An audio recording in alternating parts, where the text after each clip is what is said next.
Hey guys, what is going on? This is Flawless here, bringing you some more Battlefield 3 gameplay. I am going to be using the ScarL during this game, which I just unlocked. It's the new assignment in the new Close Quarters DLC. I believe it takes 20 underslung grenade launcher kills and I believe 15 hand grenade kills. I don't really use the underslung grenade launcher very much. I just feel it's cheap. You know, playing Call of Duty all this time. Oh, right here, I get a major. Excuse me, I'm sorry. I get a major spray down in here. There's like 4 or 5 guys coming in through here, and they don't learn apparently. So, but anyways, as I was saying, I am using the ScarL, and I just don't use the underslung grenade launcher very much because. You know, coming from Call of Duty, you know, I was always told it was a noob tube. You know, you just don't use it. If I do ever use it, I just bring it out to be able to take out cover. You know, because it's Battlefield 3. You know, that's the big thing about Battlefield 3 is someone hiding behind a wall, you take out the wall. You know, it's that easy. But anyways, one thing I want to talk about this game is there's a trend on this gameplay, as you'll see. Revives. When you are reviving someone, please, for all of our sakes, don't just revive to get the points. You know, in the end, it's still a game. You know, obviously, and everyone wants to do their best. Everyone wants to get the most points. You know, whatever. And I understand that to a point, but at the same time, you're playing team deathmatch like I do a lot. You know, the new close quarter maps, I feel like team deathmatch is just extremely fun. And if you're going on reviving people just for the heck of it, you'll see here pretty soon. Literally, I will be mowing down some guys. I mean, me and my teammates will be mowing down some of the other team's players, and they just run up to them and revive them. You know, we're standing right there, and instead of shooting at us, they run straight at us with their defibrillators.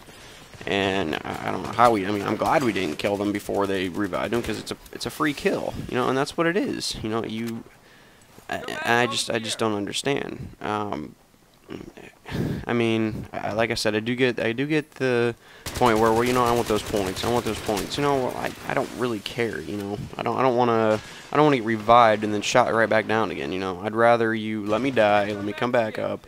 Well, you know, we'll make another push. You know, we'll get going. But I mean, this spamming of revives gets so annoying, and you just gotta learn. You know, you gotta learn the way Battlefield plays. You can't do it. You just can't. You know, when you're playing, you know, Conquest or you know, Rush or anything like that. It makes a lot more sense to revive a lot more. I'm not saying I don't revive people. Of course I revive people, you know, but I make sure that I check my corners first most of the time, and if I don't see anyone, I don't see any more enemies, then I'll revive them, because, you know, then we can keep pushing forward. And maybe we can spawn trap them, because we all know how awesome the spawns are in this game. You know, I don't know. They fixed a lot of it, but man, sometimes I'll spawn right in the middle of sniper fire, like literally. But as I was saying, you know, it's just watch your corners first. You know, if you're playing Rush or something like that, obviously it's going to be a little bit more accepted because you want to get that revive real quick. You want to protect that objective, or you want to take the objective. You want to keep going. You want to keep pushing forward. You know, and that's fine. That's cool.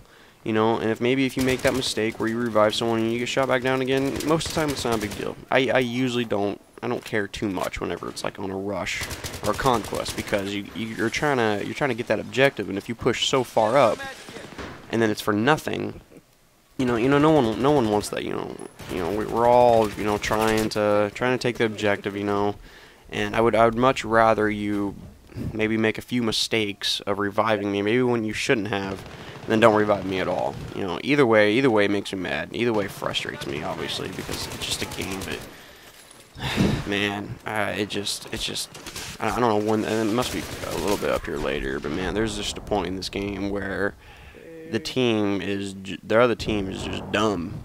I don't understand. I really don't. But anyway, getting off of that, you know, I'll get off my soap opera a little bit. But anyways, I just figured I'd give maybe a little small review of the ScarL. When I first picked it up and started using it, I hated it. The first time I used it was in Gunmaster, and I hadn't used it yet. You know, I hated the ScarH. I absolutely hated that gun. It had too much kick for me. And even with the suppressor seemed like it just made it worse. You know, not the kick, but it just seemed like it didn't have any damage. And that was the good thing about the ScarL, is it's supposed to have a lot of damage, and it's supposed to take you out very quick, have a lot of stopping power. And the ScarL does have quite a bit of kick, but what makes it better, in my opinion, is it doesn't seem like, I don't know the exact statistics, but it seems like to me it has a lot more bolts in the chamber. I need to figure that out for sure.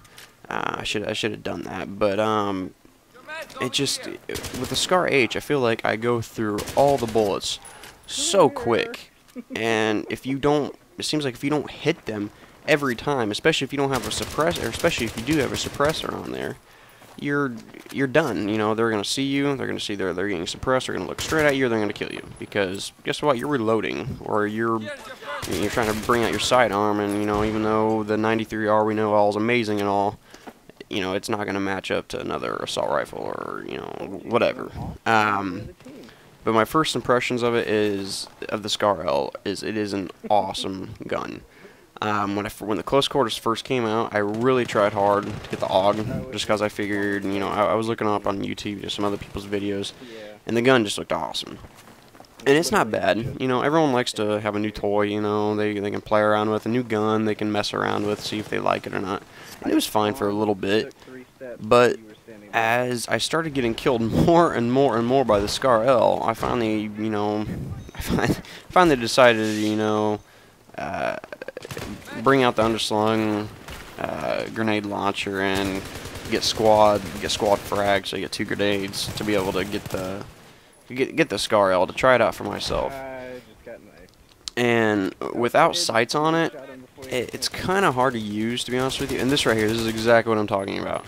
Which I should have killed him without having to switch my sidearm. But right there, that is terrible. You do not do that. You do not run up there and just heal someone for the heck of it. You know, and right, this is the part right here. This is the part right here. You will see probably 2 or 3 times at least, someone will run up and someone will heal the other one. Like right here. You know, why? What is the point of that? Please tell me why. You know, you're not pushing up to try to get an objective or anything. You're just trying to kill each other. That's all you're trying to do. So why would you ever keep healing each other and keep getting the other team kills for no reason? You know, they were, the whole entire game, they were basically ahead of us, and we really started catching up here a little bit. And they were still a little bit behind until the end of the game, but anyways, sorry, that just really frustrates me. You know, obviously I was on the good end of it, obviously, where it didn't happen to me. But my buddy was actually on the other team. His name's Button, which actually you may hear his voice here in a few times. I'm trying to turn it down. I was kind of messing with some settings on my Xbox, and I think I messed it up a little bit. I need to switch them back. You might hear him talk a few times. I'm sorry about that. You're seeing him right there. Bunton left your party. Me and him play a lot. You know, add us on Xbox Live definitely if you guys want to play. We play quite a bit. Battlefield 3. You know, we play as a team. We don't just running around like complete morons. You know, we always check our corners. He's actually in the Army, so I mean, he's actually taught me quite a bit just from a game, if that makes sense or not. You know, you always got to check your corners. You always got to, you know, suppress. You know, that's the way it is in real life too. That's why I love Battlefield 3 so much, because it is so true to life. But real war, you know, obviously the whole reviving and medic pack and crap like that, you know, obviously that's not true. But if you try to make a game too realistic, it's not gonna be fun. It's not gonna be a game anymore, obviously. Anyway, guys, this gameplay is gonna wrap up pretty quick here. I was actually playing this last night, playing Battlefield 3 from like 11 o'clock or midnight until like 5 o'clock in the morning, and I just went on a complete tear. It didn't seem like I had one bad game, so I'll have some more gameplays coming up for you guys and commentaries. Don't forget to give me a like if you enjoyed the video. Definitely subscribe. Always can use more subscribers. Send me an inbox, you know, if you have any questions or anything. And I will see you guys later. I did go 39.99, and check out the ScarL, definitely, alright? See you guys later. Thanks. You should just refer them to the Battlefield Friends